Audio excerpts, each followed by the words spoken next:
Powered by the Montana Television Network. This is the 10 o'clock news on Q2, Montana's news leader. Good evening, everyone. Thanks for joining us tonight. I'm Jeanelle Slade. And I'm Russ Riesinger. The voters have had their say, and tonight we have all the results from election 2019. No state races in Montana, but a lot at stake here in Billings, where 5 of the 10 seats on Billings City Council are up for grabs. All those results going final just half an hour after the polls close. So let's go ahead and get started here. Kendra Shaw walks away with the win in Ward 1. She defeated John Armstrong by about 500 votes. And in Ward 2, incumbent Roy Neese will keep his seat on the city council after defeating Randy Hines in the polls. In Ward 3, which sits in the middle of the Magic City, Danny Chariki has claimed a win over local realtor Aldo Rowe. In the most hotly contested ward, Pam Purinton has pulled off the Ward 4 victory over Carmelita Dominguez. Now, this race drew attention from statewide organizations. Dominguez raised about $8,000 and Purinton about $9,000. And on the West End, Ward 5, Mike Boyette won handily over Dennis Alvstad by more than 2,000 votes. Now, the race for Billings City Council Ward 4 was hotly contested and the most expensive Billings City Council race this year. It drew the attention from political groups like the Montana GOP, Montana Conservation Voters Group, and the Billings Chamber. Q2's Mitch Legge is standing by now with reaction from Pam Purinton, who is out ahead in Ward 4 at this hour. Mitch? Well, Russ and Jeanelle, Ward 4 contains the area underneath the Rimrocks from North 27th Street westward to the Ironwood subdivision. Both candidates, Carmelita Dominguez and Pam Purinton, raised about $17,000 between the two of them this year. And you could sure tell with the amount of campaign signs littering Rimrock Road. I caught up with Purinton after she heard the initial results at a watch party at the Highlands Golf Club. She told me she was disappointed that the traditionally nonpartisan city council race turned the opposite after outside groups started making endorsements during the general election. That was probably the most disappointing thing for me, and I mean, I don't think it purposely did, but it really set up, Carmelita and I both. I think it set up both of us because she had to defend her position, I had to defend my position, and that was not what either one of us wanted out of this. We wanted to state what we were about, what we wanted to do for the city of Billings, and the position that we wanted to take on the council. And as Purinton and the other 4 new council members take their seats next year, they'll be part of guiding Billings to a solution to a $2 million shortfall in the public safety and general funds in 2020. Stay with Q2 as we will continue to monitor the Billings public safety discussion that's being had in the council. Russ, back to you.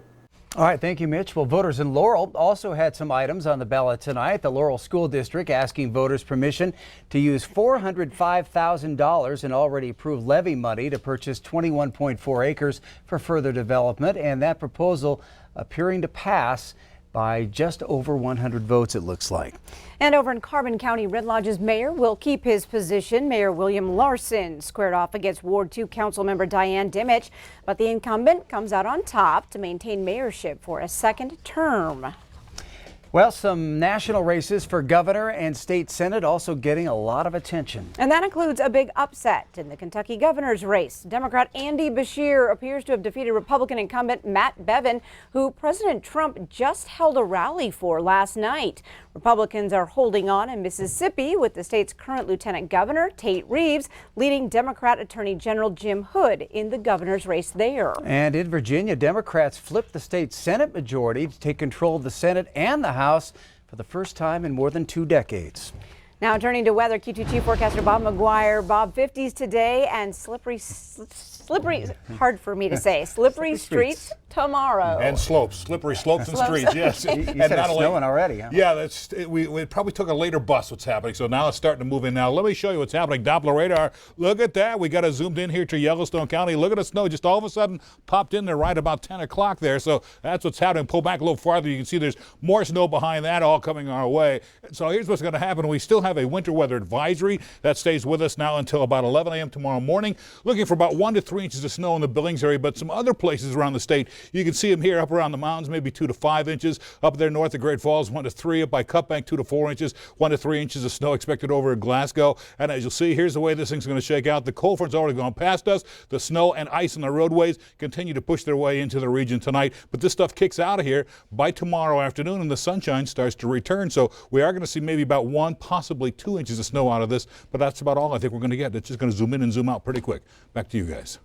All right, thanks so much, Bob. Well, just one day after flames tore through a Lockwood recycling plant, causing more than $1 million damage, the employees are back on site picking up the pieces. As Q2 Zoe's Andorra reports, the team at Pacific Recycling is getting back to work. The shocking as quick as it moved and the intensity of it.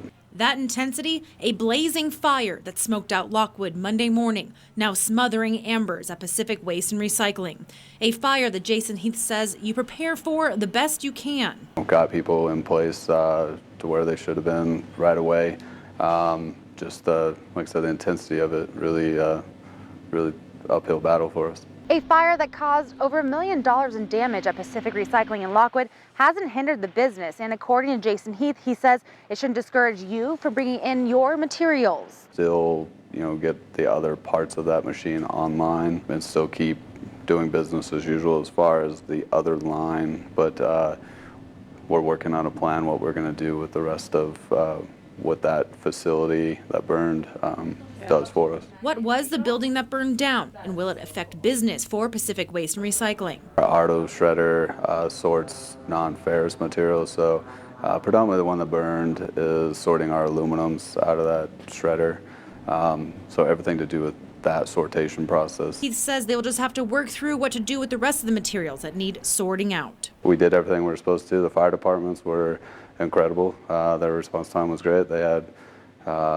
lots of tenders and rigs out here, so they did the best they could for us as well. In Lockwood, Zoe Zandora, MTN News. Thanks, Zoe. Now, there was one person injured in the fire, but Zoe tells us he refused to be transported to the hospital, but is doing okay. But police have now identified 2 men who they say robbed a Taco Bell in Laurel back in September. That robbery happened on September 12th when a suspect drove through the drive-thru, ordered a drink, and handed an employee a note demanding money and stating that he had a gun. Arrest warrants have been issued for 26-year-old Marshall Sipp and 34-year-old Philip Sherratt. Both will face charges of felony robbery, but had not been taken into custody at last check. Well, tonight, 2 men are charged with homicide. Authorities have a weapon, and more details are revealed after a weekend murder in a Ballantine motel room. Prosecutors say surveillance video shows 32-year-old James Etter approaching the Tigertown motel around 3 a.m. Saturday with a rifle in hand. 2 women told police they were in a room with the victim, Carl Archer, to buy meth at the time. They heard a knock on the door opened, and that's when Etter allegedly shot Archer in the head. He faces up to life in prison for deliberate homicide. His bail is set at $500,000. And 29-year-old Charlie Reimers is also charged with deliberate homicide, but by accountability. Prosecutors say Reimers did not pull the trigger, but was driving the van and allegedly tried to stash it after that crime. The judge set Reimers' bond at $200,000. Authorities arrested Reimers in Lockwood and Etter in Billings on Sunday. Now, a woman told authorities Etter admitted to her that he had been in Ballantine the night before, planned to rob someone, but things went south, so he blew a guy's head off with a shotgun. Investigators found a shotgun in the backyard. Well, the FBI is investigating the deaths of 9 American citizens, including 6 children in Mexico. They were ambushed in broad daylight about an hour south of the Arizona border. Chris Martinez has more from Los Angeles, including one brave tale of survival. Nita and 4 of my grandchildren are burnt and shot up. A grieving family member captured video of this torched SUV, one in a caravan of 3 ambushed in northern Mexico Monday. 9 American citizens were killed, 3 mothers and 6 children. All were part of an extended family, a long-established religious community in Mexico that broke away from the Mormon Church. I think a lot of us are just speechless. It's horrific. The bodies of 30-year-old Maria Ronita Miller, her 8-month-old twins, and 2 older children were found inside the burnt-out SUV. Donna Langford and 2 of her children were also killed. It's believed Christina Langford Johnson hid her baby's car seat and ran out with her hands up to plead with the gunman. She was killed. The small infant, the first one, was found alone. She's a baby girl, after approximately 11 hours of being alone inside the vehicle. 13-year-old Devin Langford was unharmed. He hid the other children and walked 14 miles for help. He let everybody know where the other 5 children were. All 5 of them were injured. All 5 of them were hiding in the bushes. Those children were treated for gunshot wounds. A U.S. official tells CBS News one theory is that the group was intentionally targeted by a drug cartel. Relatives agree. No one could have gone in and done that without knowing what they were doing. President Trump offered U.S. help to eradicate the cartels, but Mexico's president declined. Family members are calling for an end to escalating violence in the region. We want whatever it takes. We can't continue this way. The families are now planning 9 funerals. Chris Martinez, CBS News. Well, that ambush occurred over a span of about 10 miles, adding to the theory that those vehicles were intentionally targeted. Coming up on tonight's 10 o'clock news, one Montana boy is learning to find his voice, and we'll show you the team behind his success. And in sports, can Montana bull rider Jess Lockwood chase down another world title this week? Scott sets up tomorrow's PBR World Finals. You're watching MTN News with Jeanelle Slade and Russ Riesinger. Storm Tracker weather with Bob McGuire. And sports with Scott Breen. This is the 10 o'clock news on Q2, Montana's news leader.